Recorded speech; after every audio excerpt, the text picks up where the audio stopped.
MBBS in just 16 lakhs. Kyrgyzstan, Central America, Russia, Georgia. Orbit Global Education.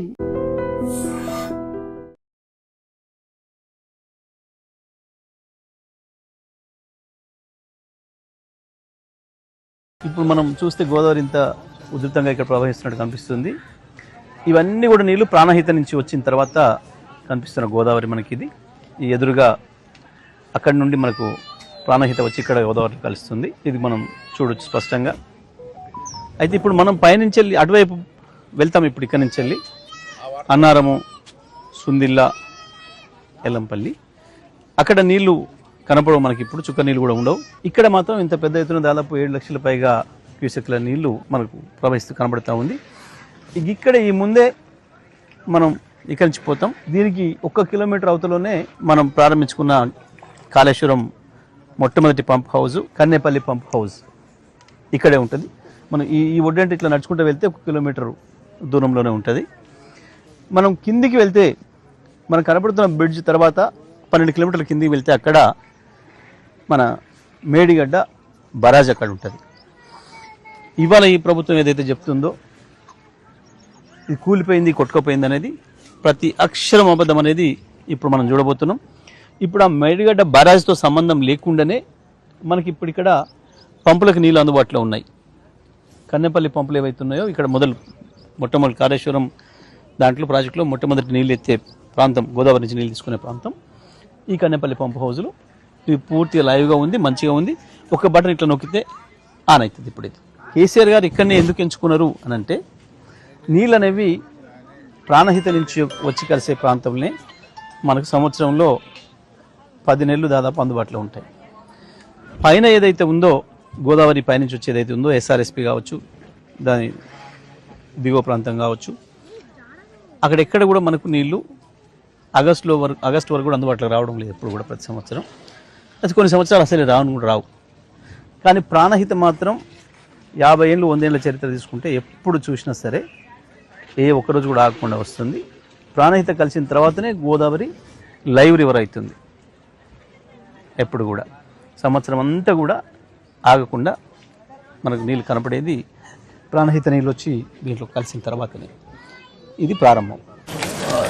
ఇప్పుడు మనం కూలింది అని చెప్పి గత 18-19 మాసాలుగా 20 మాసాలుగా ఏదైతే కాంగ్రెస్ బీజేపీ నాయకులు మాట్లాడుతున్నారో అదే మేడిగడ్డ ప్రాజెక్టు పైన మనం నడుస్తున్నాం. ఇప్పుడు మనం ఆ చివరికి వెళ్ళి మహారాష్ట్ర బార్డర్ నుంచి ఇక్కడ వరకు ఇట్లా నడుచుకుంటూ వస్తున్నాం. మనం ఇక్కడ ముందట కొంచెం కుంగింది. ఇది వంగింది ఏదైతే ఉందో 1 ఫీటు వంగిన పిల్లరు. ఇక్కడ నుంచి వెళ్ళి మన కార్లు కూడా వస్తున్నాయి, ట్రాఫిక్ అంతా కూడా వస్తుంది.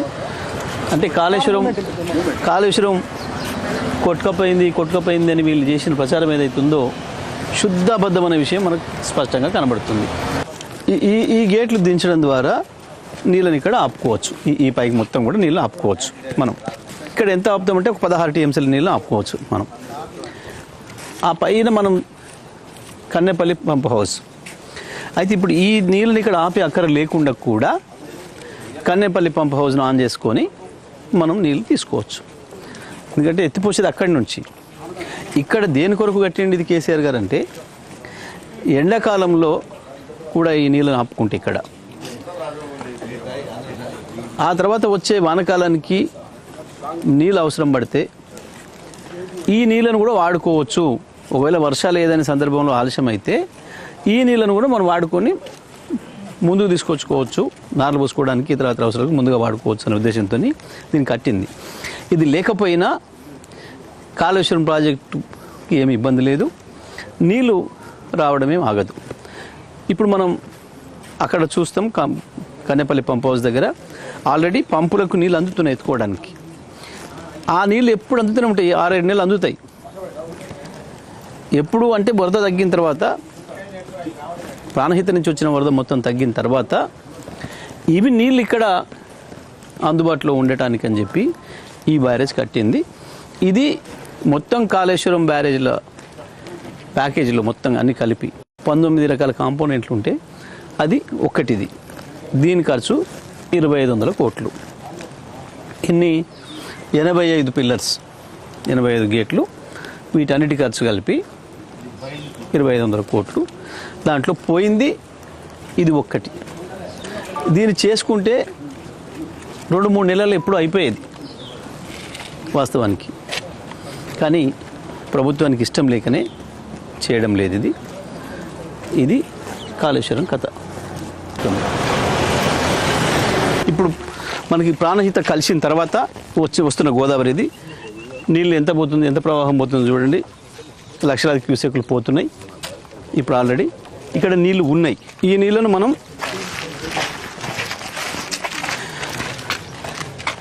దీని తర్వాత గేట్లు లేపితే దాంట్లోకి వెళ్తాయి నీళ్ళు పంప్ హౌస్లోకి. మనం ఇక్కడి నుంచి పంప్ హౌస్లోకి వెళ్తాం. పంప్ హౌజులు మంచిగా ఉన్నాయి.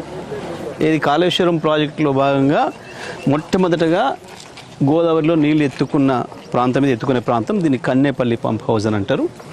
ఇది కాళేశ్వరం ప్రాజెక్టుకి ప్రారంభం. ఇది ఇక గోదావరిలో నుంచి వెళ్ళి నీళ్ళు తీసుకునే పాయింట్. ఇప్పుడు ఈ గేట్లు ఎత్తి దాంట్లోకి వెళ్తే నీళ్ళు అక్కడికి వెళ్ళి పంప్ హౌజ్లలో పోతాయి. ఆ పంపుల్ని ప్రారంభం చేస్తే మనకు నీళ్ళు ప్రారంభమవుతాయి. ఇక్కడ మొదటి పాయింట్ ఇది. ఇవాళ ప్రభుత్వం చెప్తున్నది శుద్ధ అబద్ధం అనే విషయాన్ని మనం కళ్ళకి కట్టినట్టుగా చూడవచ్చు.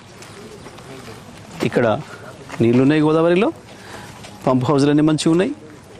మనం ఒక్కొక్క ప్రాజెక్టు మీద చూసుకుంటూ పోదాం. ప్రాజెక్టు మీద ఇక్కడ ఇవతలకి అవతలకి వెళ్తూ ఏదైనా కూలిపోయిందా, ఏదైనా కొట్టుకపోయిందా, అన్ని మంచిగా ఉన్నాయా ఒక్కసారి మనం పరిశీలిద్దాం. ఇగో నీళ్ళు వచ్చి ఉన్నాయి ఇప్పుడు గోదావరిలో నుంచి. మనం గోదావరి నీళ్ళు కూడా చూసినాం ఎట్లా పోతుందో. ఇప్పుడు ఎంత బ్రహ్మాండంగా నీళ్ళు ఉన్నాయి ఇక్కడ చూసినాం మనం. ఆ నీళ్ళు ఇళ్ళకి వచ్చినాయి. ఇందులో నుంచి ఎత్తి పోస్తే బయటికి పోతాయి. ఇది కాళేశ్వరం పంప్ హౌజ్లకు సంబంధించిన దాంట్లో మొట్టమొదటిది ఇది. గోదావరి నుంచి నీళ్ళు తీసి బయట పోసేది మొట్టమొదటిది ఇది. ఇది చాలా బాగుంది. మనం పంప్ హౌజ్లు కూడా చూస్తాం. కాళేశ్వరం ప్రాజెక్టులో భాగంగా మనం ఏదైతే నీళ్లు ఎత్తిపోయాల్సింది ఉందో దానికి మొట్టమొదటిది ఇది. ఈ పంపులు లక్ష్మీ పంప్ హౌస్. 17 పంపులు ఇక్కడ ఉంటాయి. ఇవి ప్రధానమైంది. ఈ గోదావరిలో నుంచి మనం డైరెక్ట్గా నీళ్ళు తీసుకుంటాం. ఇప్పుడు మనం గోదావరి నీళ్ళు చూస్తాం. ఈ మోటార్లకు నీళ్ళు ఎక్కడి నుంచి వస్తున్నాయో అవతల నుంచి వెళ్ళి ఈ గోడ అవతల నుంచి వెళ్ళి నీళ్ళు వస్తాయి. ఇప్పుడు ఈ గోడ అవతల నీళ్ళు ఉన్నాయి, గోదావరి నీళ్ళు. ఇవి పంపులు ఒకటొకటిగా 17 పంపులు. ఇందులో నుంచి వెళ్ళి ఎత్తి బయటికి పోతాయి. అక్కడ మనం బయట నీళ్ళు పోసేది కూడా చూస్తాం. ఇది మొదటిది. ఇప్పుడు మనం కింద ఏదైతే చూసినామో గోదావరి నుంచి నీళ్ళు రాగానే పంపులు తీసుకొని, మోటార్లు తీసుకొని పైకి పోసేది. ఆ నీళ్ళు వచ్చి ఇక్కడ పడతాయి. 3 టీఎంసీల నీళ్లను ఎత్తిపోగలిగిన కెపాసిటీ ఈ కాలువకు ఉంది, తీసుకుపోగలిగిన కెపాసిటీ ఉంది. ప్రస్తుతం 2 టీఎంసీలే ఎత్తిపోసేదానికి మనం ఏర్పాటు చేసినాం. భవిష్యత్ అవసరాల దృష్ట్యా ఇంకొక టీఎంసీ కూడా కావాలని చెప్పి కేసీఆర్ గారు వెంటనే ఇంకో టీఎంసీ కూడా శాంక్షన్ చేసేసి కాలువ కెపాసిటీని కూడా ఆ స్థాయికి పెంచడం జరిగింది. ఎందుకంటే గోదావరి వరద వచ్చినప్పుడే మనం తీసుకోవాలని నీళ్లు మన దగ్గర ప్రాజెక్ట్ కట్టుకొని నింపుకోవాలని చెప్పి మనకి ఇవాళ ఇచ్చిన ప్రాజెక్టులు కూడా ఏవైతున్నాయో ఎల్ఎండి, ఎంఎండి పోను, ఆ వైపు మల్లన్న సాగరు, రంగనాయకమ్మ సాగరు, కొండపోచమ్మ సాగరు, అటు కిందికి వచ్చేస్తే యాదాద్రి భువనగిరి జిల్లాలో బస్వాపూరు, అదేవిధంగా సూర్యాపేటకు రావడానికి కావాల్సిన వరంగల్ జిల్లా నుంచి సూర్యాపేట జిల్లాకు రావడానికి కావాల్సిన నీళ్లను ఇవి ఇక్కడి నుంచి వెళ్ళి ఇది మొదటి లిఫ్ట్. ఇక్కడి నుంచి వెళ్ళి మనం ఈ నీళ్ళు చక్కగా అన్నారం వెళ్తాయి. మనం దీని తర్వాత అన్నారం పోతాం. ఇప్పుడు మనం చూస్తున్నది కాలువ ఏదైతే ఉందో ఇది అక్కడ కన్నేపల్లి పంప్ హౌస్ దగ్గర మొట్టమొదటి పాయింట్. కాళేశ్వరం నీళ్లను పైకెత్తే, గోదావరి నుంచి పైకెత్తి పోసే మొట్టమొదటి పాయింట్ కన్నేపల్లి పంప్ హౌస్. అక్కడి నుంచి ఏదైతే మనం పెద్ద కాలువ మనం చూసుకుంటూ వచ్చినామో ఆ కాలువ ద్వారా వచ్చింది ఈ కాలువ కూడా. ఇదంతా కూడా ఇక్కడ మళ్ళీ పైన గోదావరిలో కలుస్తుంది. ఈ గోదావరిలో కలిసిన తర్వాత ఈ నీళ్లను వెనక్కి తీసుకుపోవడం కొరకు ఇక్కడ కేసీఆర్ గారు నిర్మాణం చేసిన ప్రాజెక్ట్ పేరు, బ్యారేజ్ పేరు సరస్వతి బ్యారేజ్. ఇది అన్నారం అనేది గ్రామం, ఇక్కడ అన్నారం బ్యారేజ్ అంటారు. దీన్ని సరస్వతి బ్యారేజ్ అని చెప్పి దీనికి పేరు పెట్టడం జరిగింది. ఇప్పుడు మనం అన్నారం బ్యారేజ్ మీద ఉన్నాం. సరస్వతి బ్యారేజ్ అంటారు దీన్ని. ఇది కూడా ఏదో ఖరాబ్ అయింది అని చెప్పి దీంట్లో నీళ్లు నింపితే ఏదో పోతుందని చెప్పి సాకులు చూపించి నీళ్ళు నింపడం లేదు ఇవాళ ఈ ప్రభుత్వం. ఈ బ్యారేజ్ మీద మనం చివరి దాకా వెళ్ళేసి వద్దాం. ఇక్కడి నుంచి అక్కడికి మనం ఎక్కడ ఏమి చిన్న డ్యామేజ్ లేదు, ఏ రకమైన ఇబ్బంది కూడా లేదు. ఒకసారి మనం చివరి దాకా వెళ్ళొచ్చే ప్రయత్నం చేద్దాం. దీని మీద ఇట్లా వెళ్దాం. ఇది సరస్వతి బ్యారేజు. మనం ముందు ఆ పక్కన చూసి వచ్చినాం, ఇప్పుడు ఈ పక్కకు కూడా వచ్చినాం. మనకు బ్యారేజ్ మీద నుంచి వెళ్ళే వచ్చినాం. మనం మొత్తం బ్యారేజ్ మీదుగా వచ్చినాం. ఒకసారి చూపించే ప్రయత్నం చేద్దాం. ఇక్కడి నుంచి అక్కడికి మనం ఇప్పుడు కారు మీద వచ్చింది, అక్కడి నుంచి ఇక్కడికి వచ్చినాం. మళ్ళీ ఇక్కడి నుంచి మనం అక్కడికి వెళ్తున్నాం. ఇవి గేట్లు. ఇప్పుడు మనం నిలబడ్డ అన్నారం బ్యారేజ్ అంటే సరస్వతి బ్యారేజ్ గేట్లు. ఈ గేట్లన్నీ కిందికి దించుంటే పైన నీళ్ళు ఆగుతాయి. వాస్తవానికి ఇప్పుడు మనం చూసినాం పైన కింద నీళ్ళు లేవు. ఈ గేట్లు మొత్తం దించి అక్కడి నుంచి వెళ్ళి ఇప్పుడు మనం ఏదైతే కన్నెపల్లి పంప్ హౌస్ చూసి వచ్చినామో, పైన మనం నీళ్ళు కాలువ చూసినామో, అక్కడి నుంచి తీసుకొచ్చి ఇక్కడ నింపాల్సి ఉండే. ఈ గేట్లు దించి ఇక్కడ నింపి దీని నుంచి వెనకాల తీసుకొచ్చి సుందిళ్ళ దగ్గర మళ్ళీ ఇదే పద్ధతిలో ఏదైతే బ్యారేజ్ గట్టి పెట్టినామో, గేట్లు పెట్టినామో పైకి నింపుకొని దాని ద్వారా మనకు నీళ్ళు ఇవ్వాల్సి ఉండే. ప్రభుత్వం అనుకుంటే ఎప్పుడో నెల క్రితమే వచ్చేది. నెల క్రితమే కాదు, గతంలో మనకి ఏదైతే 2 పంటలకు ఎండబెట్టినరో ఇగో ఇది చేయకపోవడం వల్ల వాస్తవానికి ఈడ మన ప్రభుత్వం వచ్చిన నాటికి గేట్లన్నీ కిందికి ఉండే, నీళ్ళు ఉండే. ఎక్కడనో గింతంత లీక్ అవుతున్నాయని చెప్పి వంకబెట్టి ఆ గేట్ల సందుల నుంచి వెళ్ళి గింతంత ఏదో గిన్నె నీళ్ళు పోయిన ఆడని నీళ్ళు అని చెప్పి వంకబెట్టి ఈ గేట్లను లేపేసేసి ఇప్పటివరకు కూడా దించడం లేదు, మనకు నీళ్ళు ఇవ్వటం లేదు. ఇది పరిస్థితి. ఇక ఆ వెనుక కనపడే గ్రామమే అన్నారం. ఆ గ్రామం పేరే ఈ బ్యారేజీకి పెట్టబడడం జరిగింది. దీన్ని సరస్వతి అని కూడా నామకరణం చేయడం జరిగింది కేసీఆర్ గారు.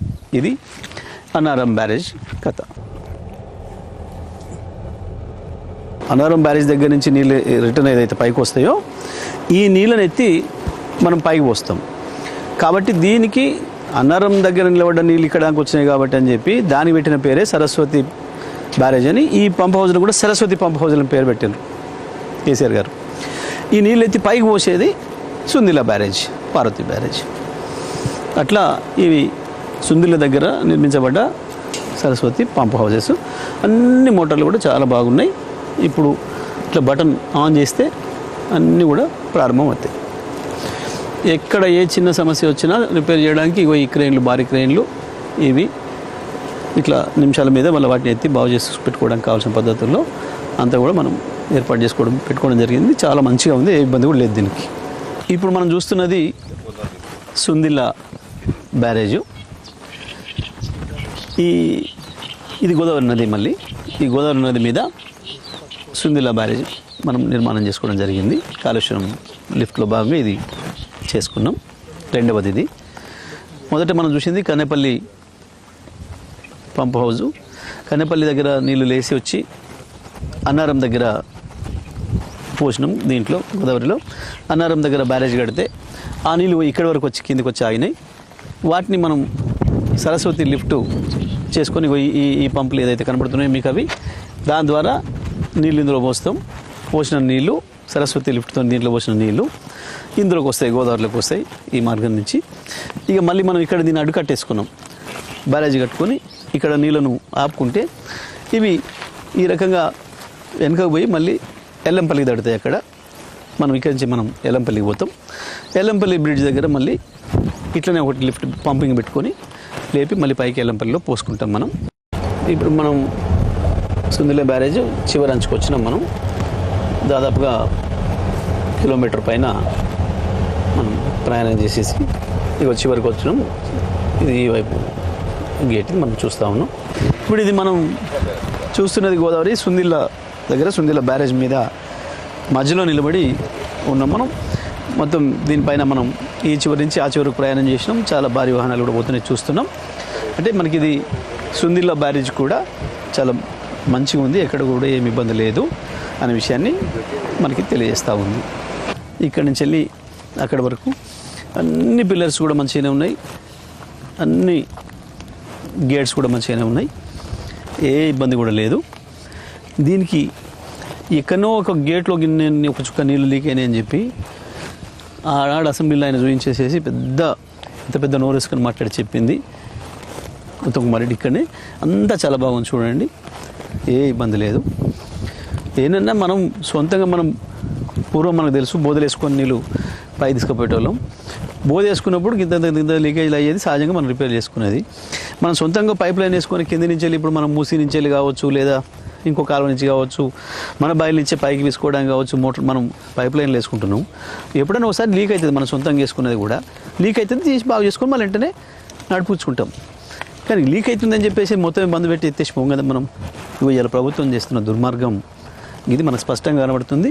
అంత మంచిగా ఉంది. మనం ఇప్పుడు దీనిపైన పోయి వచ్చినాం, ఈ చివరి నుంచి ఆ చివరి పోయినాం. మనతో పాటు అనేక లారీలు, ట్రాక్టర్ కూడా పోతున్నాయి, మనం చూసినాం. అంటే ఈ బ్యారేజ్కి ఏమీ కాలేదు, చాలా మంచిగా ఉంది. ప్రభుత్వానికి మాత్రమే చిత్తశుద్ధి లేదు దీన్ని నడపడానికి. ఇది గోలివాడ పంప్ హౌజు. ఇప్పుడు మనం సుందిల్ల బ్యారేజ్ దగ్గర నుంచి వచ్చినాం. మనం అక్కడికి నీళ్లు మనం ఎత్తిపోసిన తర్వాత అవి ఇక్కడ దాకా వస్తాయి. ఇక్కడికి వచ్చిన తర్వాత ఈ గోలివాడ అనే గ్రామం దగ్గర ఈ పంపుల ద్వారా లిఫ్ట్ చేసి పోస్తే మనకి ఎల్లంపల్లి ప్రాజెక్టులోకి వెళ్తాయి. దీనిపైన మనం ఇప్పుడు ఎల్లంపల్లి ప్రాజెక్టును చూస్తాం. దీన్ని ఎత్తిపోసేది కూడా మన అవతల వైపు మనం చూస్తాం ఇప్పుడు ఎక్కడ పోస్తాయి అనేది ఈ పంపులు. ఇప్పుడు మనం చూస్తుంది గోలివాడ పంప్ హౌస్. ఇది ఈ పార్వతి పంప్ హౌస్ ఉంటుంది. దీన్ని ఇది మూడవది. దీంట్లో నుంచి వెళ్ళి లేపి నీళ్ళు పైకి వస్తున్నాం మనం ఆ కింద నుంచి వెళ్ళి గోదావరిలో నుంచి. ఈ నీళ్ళు చక్కగా శ్రీపాద ఎల్లంపల్లి ప్రాజెక్టులోకి పోతాయి ఇక్కడ నుంచి.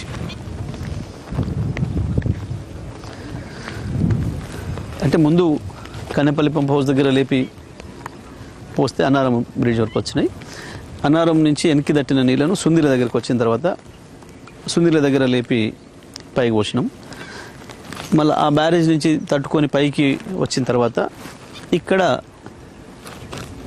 ఈ గోలివాడ గ్రామంలో మనం మళ్ళీ ఇక్కడ ఒక లిఫ్ట్ ఏర్పాటు చేసుకున్నాం. ఈ లిఫ్ట్ ద్వారా ఇవి పైకి వచ్చి పైన వస్తాయి, ఇవి ఎల్లంపల్లికి పోతాయి. ఎల్లంపల్లి నుంచి తర్వాత మనం నందిమేడారం దగ్గర మళ్ళీ ఒకసారి ఎత్తిపోసుకుంటే మనం అక్కడికి పోతాం. ఇక్కడి నుంచి ఇప్పుడు మనం ఎల్లంపల్లి ప్రాజెక్టు మీద నిలబడి ఉన్నాం. మనం చూస్తే ఇక్కడ గోదావరి ఖాళీగా ఉంది మొత్తం. వాస్తవానికి కన్నెపల్లి పంప్ హౌస్ ప్రారంభం చేసి అన్నారం ద్వారా సుందిల ద్వారా ఈ నీళ్ళు తీసుకొచ్చుంటే సుందిల దగ్గర కనుక మనం ఎత్తిపోతుంటే ఇప్పుడు ఇదంతా కూడా నీళ్ళతో నిండి ఉండేది. ఇక్కడ నీళ్ళు ఉన్నప్పుడు ఈ గోలివాడ ఏదైతే ఉందో గోలివాడ పంప్ హౌస్ మనం ఇంతకుముందు మాట్లాడుకుంది, ఆ పంప్ హౌస్ ఆన్ చేస్తే నీళ్ళు పైనుంచి వచ్చి ఈ ప్రాజెక్టులో పడేవి. ఇట్లా పైనుంచి వచ్చేసేసి ఎల్లంపల్లిలో ఇది నిండుగా ఉండాల్సిందండి ఈ పాటికి. ఈ ఎల్లంపల్లిని నింపకపోవడం ద్వారా ఇక్కడ ఈ ప్రాంతానికి ఇవ్వాల్సిన నీళ్ళు కూడా ఇక్కడ రైతాంగానికి, ఈ రామగుండం మంత్రి నియోజకవర్గాలకు సంబంధించిన రైతాంగానికి కూడా నీళ్ళు ఇవ్వకుండా ఎండబెడతా ఉంది ప్రభుత్వం. ఇప్పుడు కూడా ఇంతవరకు నీళ్ళు వచ్చే పరిస్థితి లేదు. రైతాంగం ఇక్కడ కూడా ఎదురు చూస్తూ ఉన్నారు. గోదావరి ఒడ్డున ఉన్న వీళ్ళు, మనం అక్కడ 300 కిలోమీటర్ల దూరంలో ఉన్న మనం ఎట్లా చూస్తూ ఉన్నామో ఇక్కడ గోదావరి పక్కనే ఉన్న వాళ్ళు కూడా నీళ్ళ కొరకు ఎదురు చూస్తున్నారు. ఈ శ్రీపాద ఎల్లంపల్లి ప్రాజెక్టును కట్టినప్పటికి కూడా పైనుంచి ఎస్ఆర్ఎస్పి నుంచి నీళ్ళు ఓవర్ఫ్లో రాకుండా ఉన్న సందర్భంలో మనకు కాళేశ్వరం దీని కూడా ఉపయోగపడాలని కేసీఆర్ గారు ప్రణాళిక చేసింది. కానీ ఈ ప్రభుత్వం చేసిన దుర్మార్గం వల్ల ఈ రకంగా ఎండిపోయి కనబడుతుంది. ఎల్లంపల్లి కూడా ఖాళీగా కనబడుతూ ఉంది. ఇంతకుముందు అయితే గత 4 సంవత్సరాలు ఈ సమయంలో నిండుకుండలాగా ఉండేది గోదావరి. ఈ ప్రాంత ప్రజలందరూ కూడా తెలుసు. ఈ ప్రజలందరూ కూడా బాధపడుతూ ఉన్నారు. ఇప్పుడు మనం నందిమేడారం పంప్ హౌస్లో ఉన్నాం. ఇది మనం ఇప్పుడు వచ్చేటప్పుడు చూసినాం. మనకు లోపలికి టన్నెల్ లోపలికి ఈ భూమి లోపల ఉన్నాం. ఇప్పుడు మనం దాదాపుగా 85 మీటర్ల పైన ఎత్తిపోస్తుంది నీళ్ళని ఇక్కడ. ఇప్పుడు ఇవి చూడండి, ఇది దాదాపు 6 మీటర్ల డయా ఒక్కొక్క పైపు. ఇంత కింది నుంచి వెళ్ళి తీసి నీళ్ళను మనం నంది ప్రాజెక్టులో పోస్తాం. నీళ్ళు మనం ఆ నీళ్ళని కూడా చూస్తాం. ఇప్పుడు పోయి ఈ మోటార్లు బయట పోసే నీళ్ళు ఏవైతే ఉన్నాయో ఇది ఇంత పెద్ద పంపుల ద్వారా మనం నీళ్ళని తీసుకొని పై తీసుకోవాల్సిన అవసరం ఏర్పడింది మనకు. ఎందుకంటే తెలంగాణ బతికేమున్నది లిఫ్టు. ఎందుకంటే ఎడమ చెరువుకు గోదావరి, కుడి చెరువుకు కృష్ణలు రెండు కూడా ప్రవహించేది బాగా లోతట్టులో కాబట్టి మధ్యలో మనం వెన్నొంపుగా ఉన్నాం. ఇటు గోదావరి ఉంది, ఇటు కృష్ణ ఉంది. మనం ఇక్కడి నుంచి వెళ్ళి నీళ్ళని ఇక్కడ తీసుకొస్తాడు కేసీఆర్ గారు. ఇప్పుడు ఇక్కడి నుంచి వెళ్ళి ఇక్కడికి దాదాపు 600 మీటర్ల ఎత్తుకు తీసుకొస్తున్నాడు. ఇప్పుడు మనం గోదావరికి సమానంగా వచ్చినాం. ఇప్పుడు ఇక్కడికి వచ్చినప్పటికీ ఇది ఎల్లంపల్లి ద్వారా ఇక్కడ నుంచి ఒకటేసారి 85 మీటర్ల పైన నంది రిజర్వాయర్లో నీళ్ళను మనం పోస్తాం ఇక్కడి నుంచి వెళ్ళి. ఇప్పుడు మనం నంది మేడారం పంప్ హౌస్ లోపలనే నిర్మించబడ్డ 400 kV JS సబ్స్టేషన్ దగ్గర ఉన్నాం మనం. ఈ మోటార్లను ఆన్ చేయడానికి అంత ఎక్కువ కరెంట్ అవసరం ఉంటుంది కాబట్టి సిమెన్స్ వాళ్ళతో మాట్లాడి ప్రత్యేకించి టెక్నాలజీతోని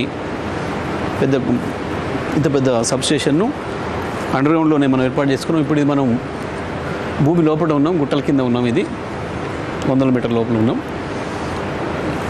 ఇంత పెద్ద ఎత్తున కాళేశ్వరాన్ని మనం నిర్మాణం చేసుకున్నాం. ఇప్పుడు మనం నిలబడి ఉన్నది నంది మేడారం పంప్ హౌస్ సర్జిపూర్లో నిలబడి ఉన్నాం. ఇటువైపు మనకు అక్కడ నీళ్లు కనబడుతున్నాయి. ఈ నీళ్లు 2 సొరంగాల ద్వారా వస్తూ ఉన్నాయి. ఈ మోటార్ల ద్వారా వీటిని పైకి లేపి పంపిస్తారు. ఈ నీళ్లను గుంజడానికి ఇవి గేట్లు. ఇవి తీస్తే ఆ పంపులు ఇంతకుముందు మనం చూసిన పంపులు ఏదైతే ఉన్నాయో ఆ పంపులకు నీళ్ళు అందుతాయి. అవి పైకి లేపేసేసి పైన నంది రిజర్వాయర్లో వస్తాయి. ఇప్పుడు మనం కింద ఏదైతే చూసి వచ్చినామో నంది పంప్ హౌస్, ఆ పంప్ హౌస్ల దగ్గర మనం మాట్లాడుకొని వచ్చినాం. 7 మోటార్లు ఉన్నాయి. ఈ మోటార్లు ఎత్తి నీళ్ళు పైకి వస్తాయని చెప్పి ఈ గుట్ట కింద మనం చూసి వచ్చింది. ఇప్పుడు అదంతా కూడా మనం చూసిన కరెంటు సబ్స్టేషన్ కావచ్చు, మొత్తం పంప్ హౌజెస్ కావచ్చు. ఆ ఎల్లంపల్లి నుంచి వెళ్ళి ఇక్కడికి వచ్చిన నీళ్ళు ఏదైతే ఉన్నాయో ఆ ఎల్లంపల్లి లెవెల్లోకి కిందికి దిగి మనం అక్కడ ఈ గుట్ట కింద అవి ఏర్పాటు చేసేసుకొని ఆ మోటార్లు దాని ద్వారా నీళ్ళని ఎత్తి మనం ఇవి బయటికి వస్తాం. ఇప్పుడు ఇలా మీకు ఇట్లా మనం గతంలో నడిచినప్పుడు 3-4 ఏళ్ళు మనం నడిచినప్పుడు ప్రారంభం చేసినప్పుడు చూసినాం. కేసీఆర్ గారు నీళ్ళు ఇట్లా పైకి వచ్చేసేసి ఇట్లా గొడుగులాగా పోసిన విషయం మనకు దీన్ని కూడా మళ్ళీ చూపిస్తాం. ఇప్పుడు ఇది నడవాల్సి ఉండే, ప్రభుత్వం నడపకుండా ఈ రకంగా పెట్టింది. ఇక్కడ మనం గోదావరి నది ఏదైతుందో దానికి సమానమైన లెవెల్కి పోయి కింద చేసిన దాదాపు 85 మీటర్ల పైన ఒకటేసారి లేపి మనం ఇక్కడ పోసుకుంటున్నాం నీళ్ళు. ఈ నీళ్ళు నంది రిజర్వాయర్లకు పోతాయి. ఇక్కడ ఈ నీళ్ళతోని నంది రిజర్వాయర్ అనేది ఏర్పడుతుంది. చేసింది ఇక్కడ రిజర్వాయర్ కట్టారు కేసీఆర్ గారు కింద. దీని కింద నుంచి వెళ్ళిపోయి ఇట్లా వెళ్ళి ఈ పక్కన రిజర్వాయర్ ఉంటే దాంట్లో పోతాయి. దీంట్లో నుంచి వెళ్ళి మళ్ళీ కొంత కాల ద్వారా కొంత అండర్గ్రౌండ్ టన్నెల్ ద్వారా అక్కడికి వెళ్ళిన తర్వాత రామడుగు ప్రాంతానికి వెళ్ళిన తర్వాత అక్కడ మరొక లిఫ్ట్ ఉంటుంది, గాయత్రి లిఫ్ట్ అని చెప్పి దాంతో లేపి మళ్ళీ పైన పోసేసుకుంటాం. ఇప్పుడు మనం చొప్పదండి నియోజకవర్గం లక్ష్మీపురం దగ్గర ఉన్న గాయత్రి లిఫ్ట్ ఆసియాలోనే అతిపెద్ద లిఫ్ట్లలో ఇది ఒకటి.